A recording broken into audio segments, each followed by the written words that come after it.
ngeen sama papa Doudou Wade moom moo téye micro bi ne ma suukar bul xool voilà kon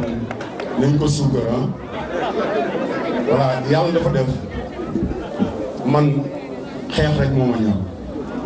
xeex rek xeex a tax ñu tàqale ma ak sama njaboot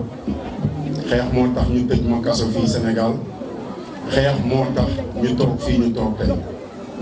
te suma frère Guy Marius Sagna dafa wax lu am solo man du ma nangu ku ma yeb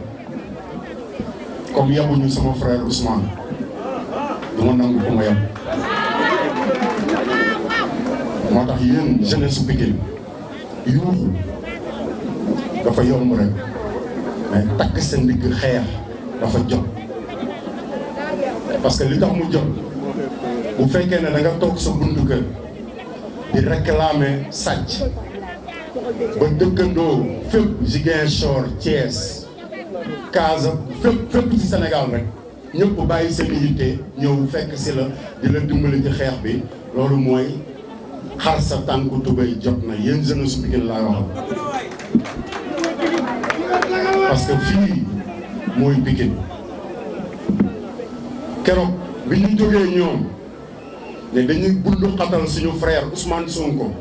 en mois de mars defe naa lépp Pikine la commencé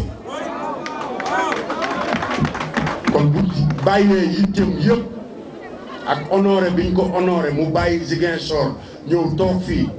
pour njukkal leen àndaat ak yéen ci xeex mooy xar seen tànku tubéy jot na te foofu lañ toll léegi li ci des nag xam ngeen man fi ma moome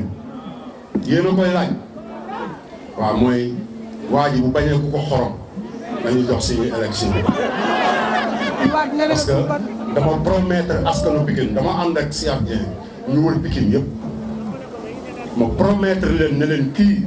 moom Macky Sall laa yemale parce que ay doomu Sénégal lañ mais compétence yi nekk ci moom moo tax ma ànd ak moom kon ànd boobu ma ànd ak moom fulla di ci nekk moom moo war a nekk ci bépp doomu Pikine mooy nañu Timbo jox suñu caabi par force xoolal jël ay chars de combat wàcce Pikine nag jël police wàcce Pikine nag yooyu yëpp tiitalu Pikine parce que fii mooy Pikine c'est la pikinité parce que xoolal fii nekk fii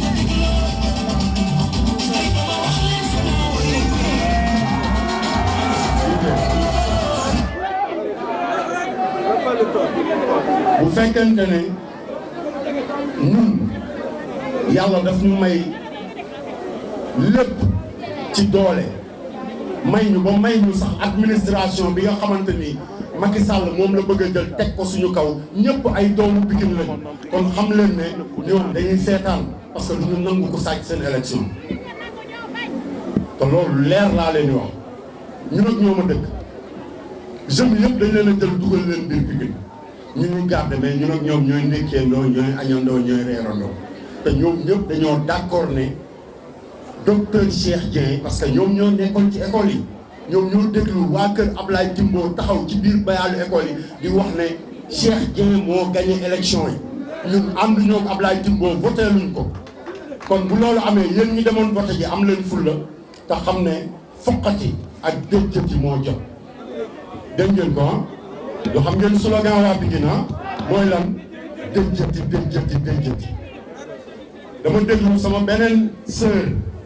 bu féete golf di gaynde ànd ak Ousmane ne dafay créer moom tamit mouvement ak coalition boo xamante ni moom la ñuy woowee coalition doggali kon doggali déjjati Macky na xam ne dee na ba pare parce que fii du fi am jàmm li am Pikine nag man li ma ci jànge ku nekk xam na ne Assane Diouf gaynde la ku nekk xam na ko man kenn daaw ma xaar ku ma ne noppi daaw ma xaar ku ma ne jot na mais comme ñoom dañu yor seen administration boo xamante ni boo nee heure rek ñu daw dajji say buntu gàddu yóbbu say mbokk toog naan libéré loolu laa dul may waa Pikine fi mu toll nii damay ànd ak yéen buñ dee ñu ànd dee parce que yeneen élection yu ëpp importance a ngi ñëw te yeewu wàllu ak képp ku mën ci doon ñun ay sénégalais lañ kenn duñu ko xañ parce que doggali boobu ñuy wax day am par force déjjant bi day am par force